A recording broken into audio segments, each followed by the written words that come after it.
سوال داؤد طلعت پوچھ رہے ہیں کہ میرے ایک دوست نے اپنی والدین کی جھوٹی قسم کھائی تھی، اب وہ بیمار ہیں تو وہ پچھتا رہا ہے، اس کی جھوٹی قسم کی سزا اس کے والدین کو مل رہی ہے، کیا واقعی والدین یا بچوں کی جھوٹی قسم کھانے سے ان کو نقصان ہوتا ہے؟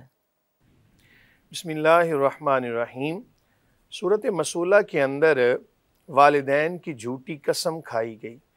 پہلی بات تو یہ یاد رکھیں کہ اللہ تعالیٰ کے علاوہ کسی کی بھی قسم کھانا جائز نہیں ہے، اور پھر جھوٹی قسم کھانا یہ تو یقیناً بہت بڑا گناہ ہے اور کبائر میں اس کا شمار ہوتا ہے۔ حضور نبی کریم صلی اللہ علیہ وآلہ وسلم کا فرمان جس کا مفہوم ہے کہ کبیرہ گناہوں میں سے ہے کہ کوئی بندہ اپنے والدین کی نافرمانی کرے، اور اسی طرح کوئی بندہ اگر اللہ کے نام کے علاوہ کسی کی قسم کھاتا ہے، اور پھر جھوٹی قسم کھانا یہ بھی کبائر کے اندر شامل ہوتا ہے۔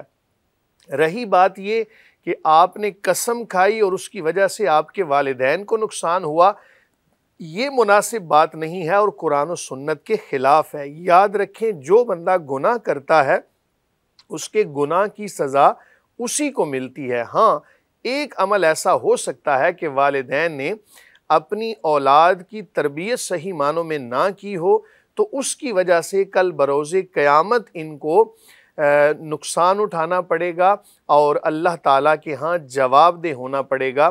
اور اگر کسی نے کسی کے نام کی جھوٹی قسم کھائی، گناہ گار تو ہے، لیکن اس کے گناہ کا وبال اس کے والدین پہ نہیں ہوتا۔